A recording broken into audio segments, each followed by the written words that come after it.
함께 나눌 말씀은 에베소서 1장 1절에서 2절까지의 두 절 말씀으로 함께 나누겠습니다. 에베소서 1장 1절에서 2절입니다. 우리 함께 통독하면 좋겠습니다. 합독하면 좋겠습니다. 1절부터 시작. 하나님의 뜻으로 말미암아 그리스도 예수의 사도된 바울은 에베소에 있는 성도들과 그리스도 예수 안에 있는 신실한 자들에게 편지하노니, 하나님 우리 주 아버지와 주 예수 그리스도로부터 은혜와 평강이 너희에게 있을지어다. 아멘. 귀한 수요 저녁 함께 말씀 나누게 되어 참 감사합니다. 앞으로 기회가 되는 대로 에베소서 말씀을 통해서 나름 이제 강해를 저도 좀 해보려고 그 첫 시작을 오늘 해보려 합니다. 역사적인 순간에 함께하는 여러분들 참 행운합니다. 나중에 꼭 이 자리에 함께했다고 웃으라는 소리인데 아무도 안 웃네요. 부족하지만 바울의 그 에베소를 향한 서신을 통해서 우리에게 말씀하시는 바가 분명히 있다고 여겨져서 기도 중에 이 말씀을 감히 한번 전해보고자 말씀을 준비해봤습니다. 하나님의 음성만 듣는 귀한 시간 되시기를 주님의 이름으로 간절히 부탁드립니다. 에베소서가 하고자 하는 말은 다 아시겠지만 한마디로 요약하자면 교회입니다. 교회다움. 총 6장의 짧은 서신이죠. 그래서 크게 앞에 1장에서 3장까지를 나눌 수 있고 또 4장에서 6장까지 두 부분으로 나눌 수 있는데, 앞에서는 주로 이제 좀 어려워요. 그리스도 안에서의 우주적 일치라고 해서 막 우리가 어려워하는 예정이라든지 하나님의 절대 주권 같은 그런 하나님의 비전 안에서 교회가 어떻게 정체성을 붙잡아야 하는지에 관한 어떤 기본적인 그런 이야기를 보여준다면, 4장부터는 이제 그래서 어떻게 교회가 해야 되는가, 좀 올바로 처신할 것을 이제 당부하면서 굉장히 실제적인 예를 들어가며 설명을 합니다. 바울이 이러한 상황에선 이렇게 하고 저러한 상황에선 저렇게 하면 좋겠다라고 조언을 하면서 이제 6장을 마무리하게 되죠. 쉽게 말해 바울의 에베소 교회를 향한 어떤 선언문과 같은 거죠. 교회의 본질과 정체성에 대해서 설명하는 그런 서신이라고 볼 수 있습니다.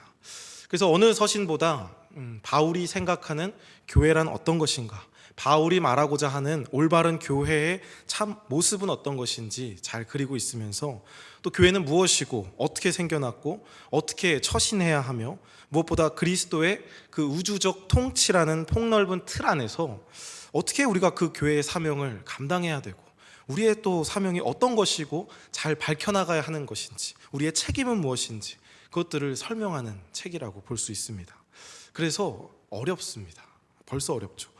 물론 이제 뭐 어느 성경도 감히 쉽다라고 설명할 수는 없겠지만, 이 교회됨을 말하는 에베소서가 더 어려운 이유는 실제적이면서 또 광범위하기 때문입니다. 디테일하면서 굉장히 넓은 의미를 갖고 있어요. 우리의 현실이고 우리가 늘 마주하는 교회 내에서 우리가 늘 마주하는 그런 문제들을 다루는 동시에 하나님의 광활하시고 전체적이시고 그 크신 일하심을 우리가 동시에 또 말해야 되는 그 서신이 바로 에베소서라서, 우리가 큰 시각을 갖고 이 말씀을 봐야 되지만 동시에 또 집중적으로 디테일하게 우리의 모습을 말씀에 빗대어 봐야 한다는 것입니다. 굉장히 장황하게 시작을 했지만 저도 함께 공부하고 배우면서 차분하게, 제가 제일 못하는 건데 차분하게 한 절 한 절씩 계속 공부하면서 또 묵상하고 얻어지는 은혜들을 감히 함께 나누고자 합니다. 그래서 오늘은 그 바울의 에베소 교회를 향한 첫 구절이에요. 첫 구절, 첫 인사죠. 우리 한 번 더 읽어볼까요? 에베소서 1장 1절에서 2절 함께 읽겠습니다. 하나님의 뜻으로 말미암아 그리스도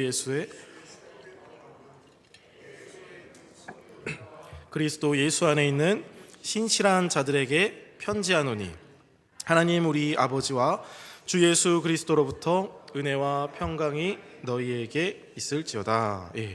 아멘. 그냥 인사잖아요. 특별하게 여겨지지 않을 수 있는 부분입니다.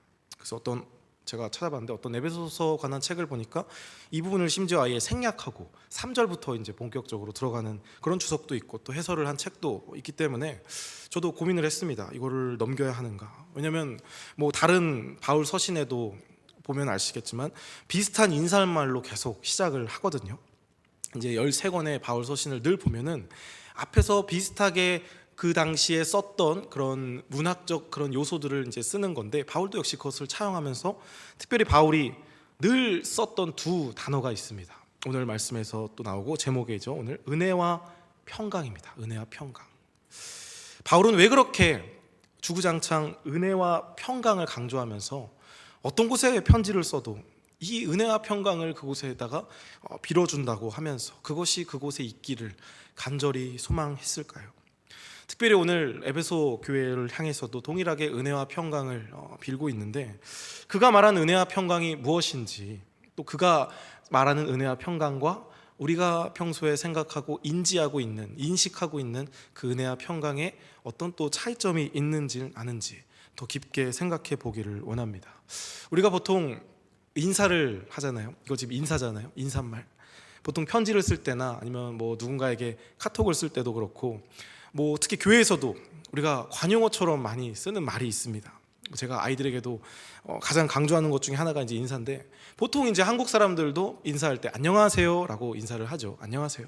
아니면 혹은 뭐 식사하셨나요? 뭐 평안하시죠? 이렇게 인사를 하는데, 그 안녕하세요라는 뜻의 의미를 만약 우리 아이들에게 제가 지금 물어본다면 아마 거의 모를 것 같아요. 그죠? 이게 편안할 안, 편안할 영이라는 뜻이고, 또 여러분 아시다시피 그 한자에 그 내용마다 또 의미가 있는 거 아시죠? 편안할 안은 집 주 아래 뭐 여가 있어갖고 집 안에 여자가 있어야 평안하다, 막 이런 어떤 옛날 그런 고정관념의 의미로서 담겨 있는 의미라고 해서 편안할 안 뭐 이런 건데, 우리가 진짜 인사할 때 그걸 생각하면서 안녕하세요 하지는 않죠. 그냥 말이죠. 안녕하세요. 어쨌든 제대로 하지 않습니다. 안녕하세요 이렇게 하니까. 말이라는 게 그렇죠. 뭐 식사하셨냐고 물어볼 때도 진짜 이 사람이 식사를 정말 무엇을 하셨을까 고민하면서 얼마짜리를 드셨을까 이걸 생각한다기보다는 그냥 인사입니다. 인사. 식사하셨어요? 식사하셨죠? 네. 안 하신 것 같아서. 말이라는 게 그렇다는 겁니다. 그냥 쓰는 말들이 있어요. 그 뜻을 품고 어쨌든 그냥 대충 좋은 말이니까, 뭐 나쁜 의미는 아니니까 예의상, 문화상 그렇게 쓰는 거지, 정말 그 단어의 의미대로 안 쓰일 때도 많다는 것입니다. 오늘 바울이 인사말처럼 혹은 우리가 봤을 때 습관적으로 쓰는 것 같은 이 두 단어는 어떻습니까? 은혜와 평강. 이 두 단어만큼 교회에서 정말 자주 쓰이는 단어가 있을까 싶은데요. 보통 우리가 은혜를 이야기할 때는 어떤 때 얘기를 하죠? 뭐 찬양을 했다거나, 뭐 그 찬양도 특히 이제 내 마음에 들었을 때, 내 마음에 흡족할 때, 듣기 좋을 때, 오늘 전사 목소리 좋네, 은혜로워, 막 내가 좋아하는 찬양이야, 은혜로워, 막 이렇게 얘기를 합니다. 그래서 또 우리는 뭐 기분이 좋을 때 하나님의 은혜입니다, 뭐 이렇게 얘기를 하지, 무슨 이렇게 폭염이 푹푹 찌는데 날씨가 40도네 하나님 은혜입니다, 이렇게 얘기는 잘 안 한다는 것입니다. 우리는 병이 나았을 때 하나님의 은혜라고 이야기를 하지, 병이 걸려서 죽게 되었을 때 하나님의 은혜라고 이야기하지 않습니다. 내가 듣기 좋은 노래면 은혜롭다 하지만 내 귀에 시끄러우면 같은 찬양일지라도 은혜롭다 하지 않습니다. 내가 듣기 좋은 말씀을 하면 은혜롭다 말하지만 내가 불편하면 은혜롭다 하지 않습니다. 뭐 그럴 수 있다 생각합니다. 말씀드렸다시피 말이라는 게 꼭 그 본래의 의미를 반드시 지켜서 써야 한다는 법이 있는 것도 아니고, 지금 뭐 그 말을 쓰는, 그 은혜라는 말을 쓰는 의도도 악한 게 아니잖아요. 얼추 비슷하게 하나님의 은혜는 좋은 거니까 내가 좋은 거에다 갖다 붙이면서 은혜롭다 라고 말하는 게 굳이 뭐 문제가 있을까 싶습니다. 내가 뭐 어떤 도움을 받았고 그것을 좀 신앙적으로 표현하고 싶어서, 사실은 내가 열심히 일했고 내가 열심히 공부를 해서 이렇게 만들었지만 그거를 우리는 하나님의 은혜입니다 라고 표현을 또 하고, 그 자체가 잘못됐다고 생각을 하지는 않습니다. 저도 자주 쓰는 표현 중에 하나고, 제 공이 아니라 뭐 하나님의 전적인 하나님이 하신 일입니다 라는 의미로 또 말하고 싶을 때 쓰기 때문에 그거 자체가 그렇게 나빴다고 얘기하고 싶진 않아요. 그런데 여러분, 다만 그 말이라는 게, 그 은혜라는 게 한 가지 우려가 되는 게 뭐냐면, 우리가 그렇게 은혜라는 단어를 쉽게 사용하는 거 그렇다 칩시다. 그런데 이것이 자칫 성경에서 말하는 그 은혜 역시도 그렇게 가볍게 해석이 되고 우리의 자의적으로 받아들여지고 오용되어서는 결코 안 될 것 같다는 생각이 든다는 거죠. 우리야 기분 좋을 때 쓰고, 내 마음에 흡족할 때 쓰고, 내가 잘 됐을 때 그것을 은혜라고 쓴다고 하지만, 성경에서 은혜라는 단어를 읽고 해석할 때에 우리가 생각하고 사용했던 그 은혜의 의미를 적용한다면 어쩌면 큰 오해를 낳게 된다는 것이죠. 그런 면에서 이 바울이 말하는 은혜 역시 한번 다시 생각해 봐야 합니다. 인사처럼 지나갔지만 우리가 사용하는 것처럼 결코 감정적 상태나 어떤 마음의 흡족함을 말하는 게 아니라는 거예요. 왜냐하면 지금 바울의 지금 상황을 보면 그런 의미로, 그런 좋은 의미로 흡족하게 그냥 은혜 받으세요 이렇게 말을 하기에는 지금 바울의 상태가 그렇지 못하다는 게 첫 번째 이유고, 또 서신을 받는 이 에베소 교회의 모습 역시도 전혀 은혜와는 상관없는 그런 상황의 모습이었기 때문입니다. 바울은 이 편지를 쓸 당시에는 옥중에 있었습니다. 누군가에게 우리가 생각하는 어떤 은혜와 평강을 빌어주기에는 지금 본인의 상황이 너무 좋지 못해요. 에베소 교회 역시 상황이 좋지 못합니다. 좀 바울이라도 좀 괜찮은 상황에 있어야 진짜 좀 힘들지, 좀 은혜가 있었으면 좋겠다라고 이야기를 할 텐데, 본인이 지금 감옥에 있고 에베소 교회의 상황 역시도 굉장히 어려운 상황. 에베소라는 그 도시 자체가 어떤 도시입니까? 그 아시아의 어머니 도시라고 불릴 정도로 지금의 그 터키 땅 서부에 위치한, 우리 매일 새벽에 말씀 듣고 또 지난주에도 우리가 에베소 말씀을 듣지 않았습니까? 그때 말씀드렸다시피 굉장한 어떤 우상이 심취했던 도시였습니다. 큰 강줄기와 바다가 동시에 만나는 곳이었고, 주요 도료와 그 이제 교역로가 만나는 곳이었기 때문에 수많은 문화가 또 만나는 곳이고, 그러다 보니까 사람들이 다양한 종교가 또 그곳에 있었어요. 굉장히 다양하고 사이즈도 굉장히 크고, 어떤 그런 신전이나 이상한 종교나 또 돈이 넘쳐났던 그런 어쩌면 허상의 도시였죠. 바울이 이제 3차 전도 여행 때 그 거대하고 각종 우상이 지배하는 도시에 약 3년 반 정도를 전도를 하게 됩니다.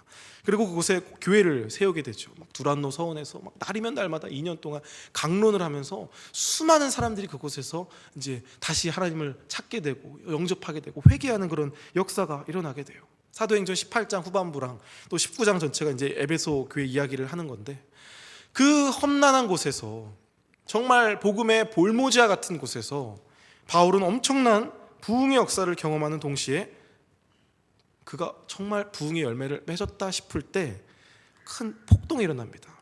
특히 사도행전 19장 20장에서 말하는 것처럼, 20절에서 말하는 것처럼 이와 같이 주의 말씀이 힘이 있어 흥왕하여 세력을 얻으니라. 세력을 얻었다 그래요. 실제로 그 당시 동네에는 그 이제 우상을 깎는 사람들과 금 세공업자들이 굉장히 경제적으로도 튀어잡고 있던 상황이었기 때문에 그런 종교와 경제가 유착관계가 굉장했다고 합니다. 그런데 이 바울이 말씀을 전하니까 당시에 있던 그 마술사들이라고 하죠, 가짜 선지자들이, 그들은 예수의 이름을 빌려서 병도 낫게 하고 기적도 일으키던 그런 사람들이었거든요, 사이비들. 근데 이 사람들이 바울 앞에 그 말씀을 듣고 나와서 회개를 하기 시작하는 거예요. 그러면서 자기가 갖고 있던 그 마술책 같은 걸 다 갖고 와서 불에 태워버려요. 이게 지금 현재 돈으로 환산을 했을 때 한 50억 정도 단순간에 그러한 마술책들이 태우는 역사가 일어났다고 합니다. 얼마나 대단합니까? 우리 교회적으로 봤을 때는 하나님이 일하신 부흥의 역사가 일어나는 성령 충만한 그런 분위기였을 것 같죠. 근데 세력을 얻기 시작했다고 하니까 당장 이들이 이제 공격을 하기 시작합니다. 이런 역사가 일어난과 동시에 그곳에 있던 우상 판매업자들과 금속 세공업자 같은 기득권들이 당연히 이제 견제를 하고 미움을 사게 되면서 사람들을 이제 모으기 시작하죠. 이 사람들이 이제 와서 우리의 어떤 형편을 위협한다. 그래서 사도행전 19장 24절부터 쭉 이제 하는 게, 우리가 이 우상파리로 장사를 하면서 큰 돈을 버는데 지금 바울이 방해를 하니까 장사에 방해된다. 이거 큰일 아니냐. 그러면서 바울을 몰아내자라고 이야기를 하는 거죠. 사람들이 이제 구호를 만듭니다. 크다 에베소 사람의 아데미여 라는 구호를 이제 외치면서 바울을 잡으려 합니다. 바울도 어지간해선 버텼겠죠. 그런데 결국 바울이 그곳을 떠났다 얘기하는 것은 그만큼 그 핍박과 어떤 여러 가지가 극심했다는 것을 말을 하고 있습니다. 이렇게 바울이 떠나게 되고 그곳에 그렇게 밉보인 채로 아주 제대로 그냥 밉보였죠. 그대로 남겨지게 된 에베소에 남겨진 그 그리스도인들의 이후의 삶은, 그들의 신앙생활이 어땠을지는 불보듯 뻔한 일입니다. 매일이 두려움이었을 거고 떨림이었을 것입니다. 여전히 어려움 속에 있던 에베소 교회였고, 바울은 그 와중에 이제 감옥에 갇혀서 언제 죽을지도 모르는 그런 상황에서 쓴다는 그 편지의 첫 마디가 은혜와 평강이 있길 원한다.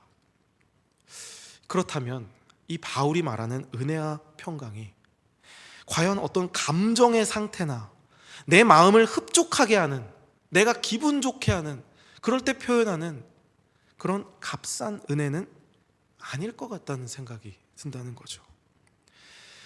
여기서 말하는 은혜와 평강은 아마 그 어떤 곳에서 사용되는 은혜와 평강보다 훨씬 더 본질적인 의미를 갖고 있을 거라고 생각을 합니다.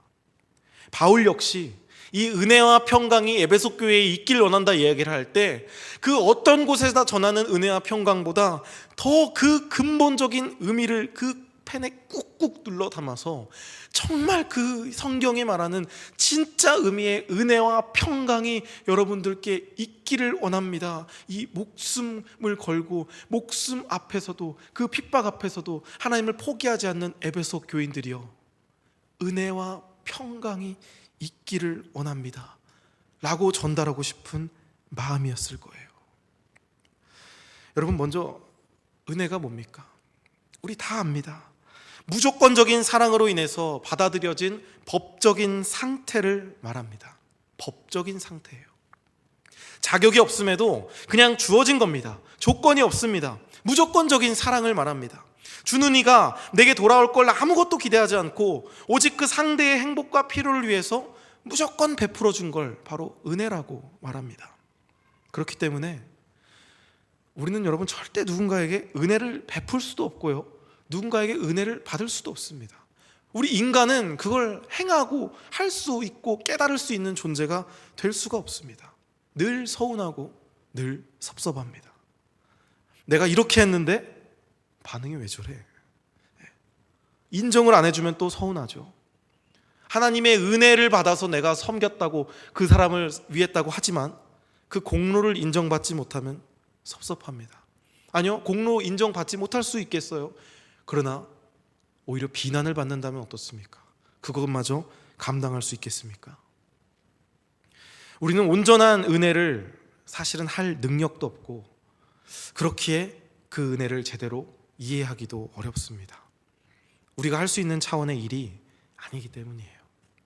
그래서 어거스틴은 말했죠. 하나님의 은혜 없이는 선한 행위는커녕 하나님을 추구할 수조차 없다. 여러분, 우리는 선한 행위는 고사하고 애초에 하나님을 바라고 추구할 수도 없는 존재가 바로 우리라고 이렇게 말해요. 처음에 이렇게 해서. 여러분, 은혜라는 게 우리가 이해할 수 있는 범주의 개념이 사실은 아닌 겁니다. 하나님께만 오직 존재할 수 있고 하나님만 행하실 수 있으며 하나님께만 우리에게 베품으로써 우리는 그저 그게 은혜인지도 모르고 그냥 받고 있는 게 은혜라는 것입니다. 근데 바로 그 은혜가, 그 위대하고 우리가 알지도 못하고 이해하지도 못하고 놀라운 그 은혜가 너희에게 이미 있다라고 바울은 말하는 거예요. 상기시키는 거죠. 그 힘겨워하는 그 백성들에게, 그 목숨 걸고 하나님 믿고 있는 그들에게 힘들지만, 괴롭지만, 그 핍박과 싸움 가운데 있지만 너희에게 그 은혜가 있음을 인지시키는 겁니다. 첫 마디부터. 병들고 아픈 자가 있을 수 있습니다. 그들은 치유가 당연히 필요하겠죠. 사업이 망하고 자식의 문제고 고통받는 자들에게 당장의 문제 해결이 필요하지 않은 거 누가 모르겠습니까? 당연히 필요합니다. 그 당시 에베소 교회 아데미 신에게 파묻혀서 바울마저 도망칠 수밖에 없을 정도로 험난한 그 지역이었습니다. 목숨을 걸고 믿음을 지키는 이들에게 다른 여러 가지가 많이 필요했겠죠. 정치적으로도 안정이 필요했을 거고, 영적인 지도자가 정말 이들을 이끌어줄 수 있는 사람도 필요했을 것이고, 이 모든 상황이 뒤집어져서 어쩌면 오신다는 그 주님께서 얼른 와셔갖고 이 모든 우리의 핍박과 아픔과 고통을 빨리 그냥 단번에 해결해주는 그러한 우리가 생각하는 은혜와 평강이 필요했을지 모릅니다. 그러나 바울은 그들에게 말하는 거예요. 은혜와 평강을 선포하는 겁니다. 하나님의 은혜로 그 고난과 대적들이 다 없어지고 평화롭게 신앙생활을 할 것이다 라는 선포보다는 이미 우리에게 주어진, 비록 보이진 않지만 하나님의 무조건적이고 법적인 선포, 바로 예수 그리스도로 인해 증명된 최후 승리, 그 하늘 소망이 너희에게 있으니 그것을 기억하고 주어진 환난 가운데서 담대하고 기뻐할 수 있는 능력을 회복하라는 말을 하고 있는 것일 거라는 겁니다. 그 환난 가운데에서도 담대하고 기뻐할 수 있는 하나님의 사랑이 너희에게 확실하게 있지 않냐? 너희 그 은혜 이미 받지 않았냐? 그것을 말하고 있는 겁니다. 여러분, 그래서 하나님의 은혜는 미래도 과거도 아니고 실제입니다. 영어로 working grace라고 해요. 지금 일하고 있는 하나님의 은혜라는 것입니다. 어떤 개념적인 선포나 이상적인 그런 상징이 아닙니다. 은혜 받으세요, 이런 게 아니에요. 지금도 내 삶, 내 상황, 내 생각, 내 감정 속에서 일하시는 하나님의 은혜를 상기시키는 것입니다. 시편 23편에서 다윗이 한 고백이 있지 않습니까? 사망의 음침한 골짜기로 다닐지라도 해를 두려워하지 않는데요. 한번 읽어볼까요? 23편 4절 시작. 내가 사망의 음침한 골짜기로 다닐지라도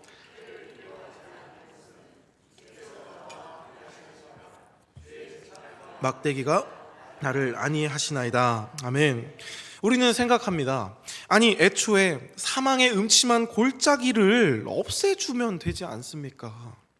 그걸 안 걷게 하시고 천국의 밝은 길을 우리를 걷게 하시면 내가 하나님 잘 믿을 텐데 왜 사망의 음침한 골짜기를 걷게 하시는지 라고 하면서 우리의 삶에 그런 길을 걸을 때 우린 말하죠. 은혜가 사라졌다 말합니다. 내 삶에 은혜가 없다. 여러분, 그런 불만이 나오는 이유가 바로 이 진짜 은혜, 하나님이 우리와 함께 하신다는 근본적인 은혜에 대한 이해, 무조건적으로 우리를 택하시고 용서하시고 자녀 삼으신 그 은혜를 망각하기 때문이 아닐까 싶습니다. 결국 그 모든 일을 행하신 분이 예수 그리스도 아니십니까? 그분을 보지 못할 때 너무나 내 시선이 아래에 있어서, 너무나 내 어떤 육적인 눈을 뜨느라 영적인 눈을 뜨지 못해서 하나님을 보지 못했기 때문에 그 은혜를 잊으며 살아간다는 것이죠. 바울은 바로 이 진짜 은혜를 말하는 겁니다. 고난이 없을 거라는 위로가 아니라 하나님이 영원히 함께 하신다는 위로 말입니다. 여러분, 평강은 어떻습니까? 같은 맥락에서 한번 봐보죠. 우리가 교회에서 인사할 때나 괜히 저도 맨날 그래요. 카톡 보내기 전에 인사말로 샬롬, 좋은 아침입니다. 샬롬이 그거잖아요. 에이레네, 헬라어로, 히브리어로 이제 평화를 얘기하는 샬롬인데, 여러분, 이거 역시 우리가 생각하는 어떤 인지적 평화의 개념이 있어요. 우리가 갖고 있는 그 평화에 대한 인식이 있습니다. 평화 하면서 사실 기독교에서만 평화 얘기합니까? 그런 잔잔하고 고요하고 어떠한 일도 문제없는 그런 평안한 상태를 우리가 말할 때 평화라고 이야기를 합니다. 그래서 세계 평화 이런 얘기 하잖아요. 우리 어떤 상황이 어렵고 복잡하고 폭풍우 치고 그런 전쟁통과 같은 상황 속에서 평안하다 이야기하는 사람은 없을 겁니다. 여러분, 지금 에베소 교회가 그렇다면 바울이 이 에베소 교회에서 평강을 말하는 게 그런 혼란과 핍박과 어려움 속에서 마치 아무 일도 없는 것처럼 상황을 뛰어넘어서 그냥 마음을 진정시키고 내 평화를, 네 평안을, 그 잔잔한 상태를 좀 유지해라. 왜 이렇게 상황에 웅풍 왔다 갔다 하면서 롤러코스터 사는 것처럼 그러지 말고 평안해라 라고 얘기하시면서 바울이 하는 이야기일까요? 우리 보통 절에서 그러지 않습니까? 분주한 건 네 마음이니 번뇌한 걸 내려놓고 뭐 속세를 떠나 자연 속에서 평안해라, 뭐 무라일체 이러면서 계속 그런 얘기만 합니다. 그래서 막 똑똑똑똑똑똑 얘기 이렇게 하잖아요. 그러면 막 졸려요. 막 이 졸린 건지 평안한 건지 번뇌하대요. 막 우리가. 여러분, 바울이 말하는 평안이, 성경이 말하는 평안이 뭐 그런 걸까요? 정확히 말하자면 그런 범주에 포함되어 있는 말도 맞습니다. 결국 궁극적으로 우리가 그러한 상태로 갈 수 있게 된다는 것도 맞습니다. 그러나 단순히 그런 누구나 고난 속에서 풀리지 않는 문제 가운데 폭풍우 속에서 막 전쟁통 속에서 지금 막 상황이 나를 괴롭히고 수많은 장애물들이 나를 지금도 도사리려고 노리고 있는 그런 상황인데, 그 파도를 보면서 저 앞에 폭풍우가 밀려오는데 어떻게 진정합니까?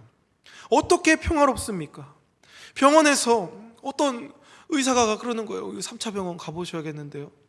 그 말 들으면 심장이 그냥 철렁합니다. 진단을 받기 전도, 진단을 받은 후도 불안해요. 그래서 우리는 어떡합니까? 기도하죠. 찬송 보죠. 성경 보죠. 교회 나옵니다. 막 갑자기 막 주님을 찾기 시작해요. 여러 가지 이제 우리가 막 해보고 부르짖고 해보지만 여전히 불안한 내 모습을 보면서 우리는 뭐라 합니까? 내가 믿음이 없다. 내가 믿음이 약하다. 이런 말을 해요. 여러분, 근데 만약 그런 상황에서조차도, 정말 천지가 개벽하는 그런 순간에서조차도 평안함을 유지하고 침착한 상황을 유지하는 게 정말 믿음이라면, 저는 차라리 어떤 원효대사나 그런 세상을 초월한 달관한 그런 사람들이 더 대단한 사람이라는 생각이 듭니다. 우리의 목적이 만약 그것이라면, 우리의 신앙의 목표가 그것이라면 그냥 정신통일을 학습하는 게 더 맞다 싶다는 거예요. 그래서 바울의 말은 고난 중에도 마음이 진정되고 평안한 상태를 유지하는 게 신앙의 목적을 두라는 것이 아닐 거라는 겁니다.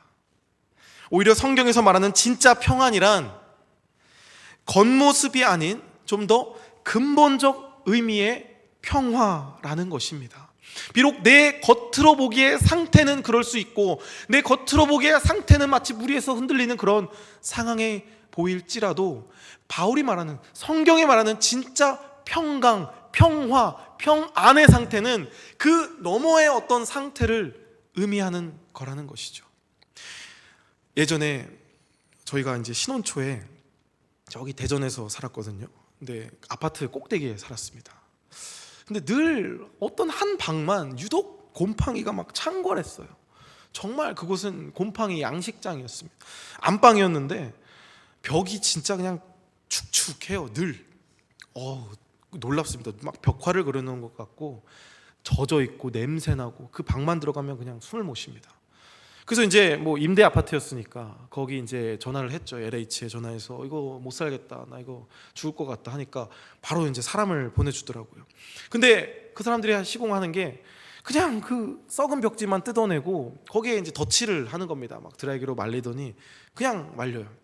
근데 처음에는 이제 교회 갔다 오니까 잘 돼 있더라고요. 그래서 좋다, 야, 이 공짜로 다 해주네, 좋네 하고 그냥 살았습니다. 근데 어떨까요? 한 일주일 또 지나니까 바로 막 스멀스멀 구석탕에서 이렇게 조금씩 올라오더니 어느새 또 벽을 가득 채우는 걸 보게 됐습니다. 그래서 또 전화하니까 또 그냥 해주고, 몇 번을 그렇게 반복하다가 이게 알고 보니까 그냥 곰팡이가 아니라 결로였던 거예요. 결로. 애초에 그 시공이 좀 잘못됐던 겁니다. 단열재가 잘 안 박혀 있어서 겉과 이제 너무 윈도 차이가 많이 나서 물이 뭐 샜다 어쩐다, 뭐 저는 전문가가 아니라 잘 모르겠지만, 그래서 그거를 해결을 해야 되는데, 그거를 해결하려면 벽을 뜯어갖고 공사를 해야 된다는데, 저희가 아파트 17층인데 그거 언제 벽을 뜯어서 공사를 하고, 그냥 나와버렸습니다. 근본적인 해결을 하지 못한 채 그냥 벽에 덧칠만 하니까 단지 그 순간에는 평안해 보일지라도 결코 그게 평화가 아니었던 거죠. 여러분, 단순히 겉이 평온하고 침착한 상태를 유지한다고 평안이 아니라는 말씀을 드리는 겁니다. 뭔가 고장이 났어요. 문제가 있습니다. 그런데 얼기설기 그냥 겉만 칠해놓고 그냥 괜찮다고 하면 그건 평안한 게 아니라 오히려 회피일 거라는 겁니다. 성경이 말하는 평안은 문제가 있고 문제 앞에서 덜덜덜 떨고 있는데 그냥 단순히 너의 감정만 평안하라 라고 하는 게 아니라 좀 더 근본적 문제의 상태를 짚어주고 이야기하는 겁니다. 썩어 빠진 벽에 벽지 한 겹 더 발라서 당장 보이기에 깔끔한 건 평화로운 겁니다. 영어로 peaceful입니다. 그냥 평화로운 상태를 이야기하는 거예요. 그런데 여러분, 진짜 평화, 진짜 peace, 진짜 평화는 근본적인 문제가 해결된 것을 말합니다. 벽을 뜯어서 고치든 집을 부셔서 다시 짓든 아무튼 그 깊은 문제를 해결해야만이 그 집에 진짜 평화가 오듯이 우리 안에 있는 어떤 문제가 있습니다. 어떤 표면적인 여러 장애물들이 다 있잖아요. 다 있습니다. 우리 사람마다. 근데 그 가운데에서 한번 생각해 보십시오. 우리가 갖고 있는 근본적인 문제가 해결된 상태라면 어떻습니까?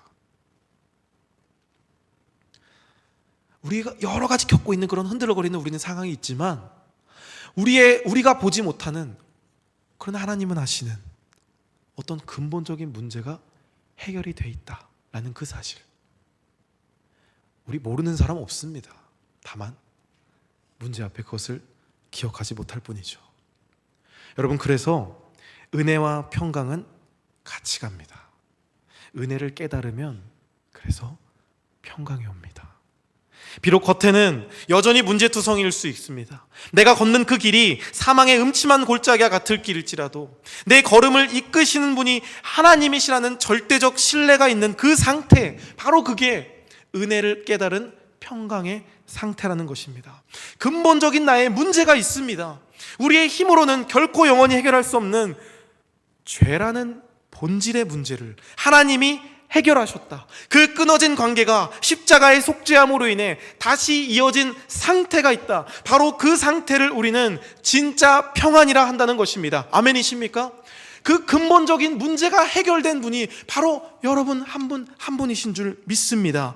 그렇기 때문에 저와 여러분 그리스도인들은 그 어떤 상황과 환경 속에서도 우리가 누릴 수 있는 은혜와 평강이 있는 줄 믿습니다. 그 은혜로 말미암아 우리는 평안하다 말할 수 있는 것입니다. 하나님과 영원한 사귐이라는 은혜가 주어진 상황, 그 상태가 바로 평화 그 자체의 상태이면서 그 은혜에 대한 인지와 확신이 내가 이 땅을 살아가면서 평화를 누릴 수 있는 거라는 거예요. 사랑하는 예수사랑 성도 여러분, 아무리 사업이 잘 되고 아무리 건강하고 아무리 인생이 잘 풀리고 우리가 봤을 때 그러한 부러워 보이는 인생이 있을지라도 하나님과의 관계가 희미해진다면 그것은 평화가 아닐 겁니다. 반대로 아무리 내 삶이 넘어진 것 같고 꼬인 것 같고 아무리 내 삶이 도저히 이거 회생 불가고 어떤 해결할 수 없는 문제 가운데 사망의 음침한 골짜기야 걸을지라도 그 안에 하나님의 은혜가 살아있다면 그 인생은 평안한 인생이라 말할 수 있는 것입니다. 모든 게 평화로워서 괜찮은 것 같아도 은혜가 메말라 간다면 그건 평안한 게 아닙니다. 거기엔 진짜 평화가 없습니다. 공동체에 부패, 부정, 분냄, 시기, 질투, 미움이 있어도 괜히 말하면 시끄러우니까 그냥 덮어서 조용한 건 평안이 아닙니다. 은혜가 넘쳐야 됩니다. 우리가 한 사람 한 사람이 은혜를 깨달아야 돼요.